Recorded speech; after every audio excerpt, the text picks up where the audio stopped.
ডুয়ার্সের জঙ্গলে এবার শীতের মরশুমে নতুন পালক চালু হতে চলেছে গোসাইহাট ইকো পার্ক।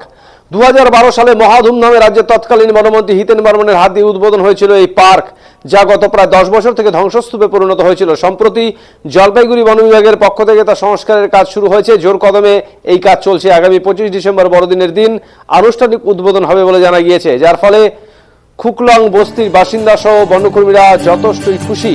বরাঘাট বনাঞ্চলের অন্তর্গত একসময়ের এই ইকো পার্কে বহু পর্যটকের সমাগম ছিল, যার মধ্যে উল্লেখ ছিল স্থানীয় রাভা বস্তির বিভিন্ন কৃষ্টি সংস্কৃতি। ছোটদের মনোরঞ্জনের জন্য পার্কে দোলনা থেকে সমস্ত রকম খেলনা সামগ্রী ছিল পরিযায়ী পাখিদের আনাগোনা। ইকো পার্কের প্রবেশের পথেই রয়েছে একটি বিনোদন উপভোগ্য ওয়াচ টাওয়ার এবং সমগ্র পার্ক জুড়ে ছিল পর্যটকদের বসার ব্যবস্থা। বিরাট এক ঝিলকে কেন্দ্র করে এই ঝিলেই প্রত্যেক শীতের মরশুমে পরিযায়ী সাইবেরিয়ান বার্ড সহ বালি হাঁসের দেখা মেলে। গত কয়েক সপ্তাহ থেকে এই পার্কের সংস্কারের কাজ শুরু হয়েছে।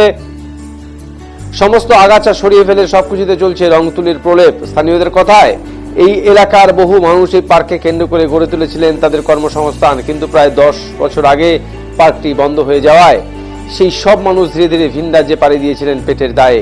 তবে পার্ক খুললে সেই কর্মস্থানের উপায় ফের আসবে বলে আশা করছেন স্থানীয়রা।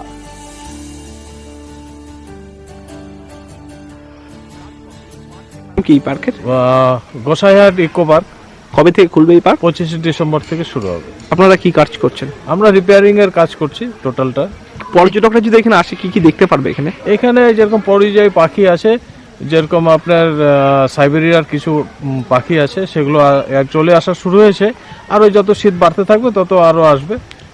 বাচ্চারা কি কি দেখবে এখানে আসলে? বাচ্চারা বলতে এখানে যেরকম পার্কের মধ্যে বিভিন্ন খেলনা ঠালনা আছে, এগুলো তো এনজয় করবে। ভিতরে মেনলি এনজয় করার জায়গাটা হচ্ছে ভালো পার্ক ওখানেই, যেখানে ওখানে বড় একটা লেক আছে, একটা ব্রিজ আছে, ওখানে সেলফি পয়েন্ট আছে, বিভিন্ন রকম জায়গা। কেউ যদি পিকনিক করতে আসতে চায় এখানে? পিকনিকের জায়গাটা খাওয়া দাওয়ার ক্ষেত্রে অ্যালাউ আছে, যেহেতু এটা রিজার্ভ ফরেস্ট, সেই জন্য রান্না বান্নার ক্ষেত্রে একটু ভিতর ফরেস্ট এরিয়ায় অ্যালাউ নেই, ফরেস্টের বাইরে অ্যালাউ আছে। গা ছমছম পরিবেশ এক কথা। হ্যাঁ হ্যাঁ, একদম দারুণ সুন্দর পরিবেশ। কাজ কবে? এই পার্কের নাম কি? এই পার্কের অবশ্যই, যেহেতু এত দীর্ঘদিনের আন্দোলনের ফলে, দীর্ঘদিনের দাবির ফলে আজকে এই ইকো পার্কটি খুলতে যাচ্ছে। ইকো পার্ক বললে ভুল হবে, এটা ইকো ট্যুরিজম হয়ে গেছে। এখানে বিভিন্ন বাইরের পর্যটকরা আসবে।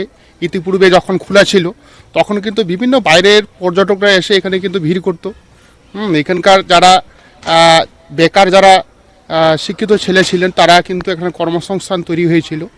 সাথে আমাদের এলাকার যে মহিলা এসএসজি গ্রুপ ছিল, সেই এসএসজি গ্রুপ 8-9টা গ্রুপ রয়েছে, সেই গ্রুপ তারা কিন্তু অনায়াসে দোকান করে তারা কিন্তু একটা কম সময়ের মধ্যে একটা ভালো একটা ইনকাম করার একটা জায়গা পেয়েছিলেন।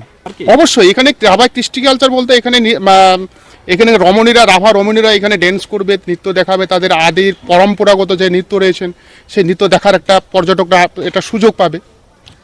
এইখানে জঙ্গলের বলতে এইখানে রয়েছে বিভিন্ন ধরনের পরিযায়ী পাখি এবং মাঝে মাঝে হরিণ থেকে শুরু করে মাঝে মাঝে আপনার হচ্ছে বাইসন থেকে শুরু করে, ময়ূর থেকে শুরু করে, বানর থেকে শুরু করে বিভিন্ন প্রাণী এখানে বন্যপ্রাণ দেখা যায়।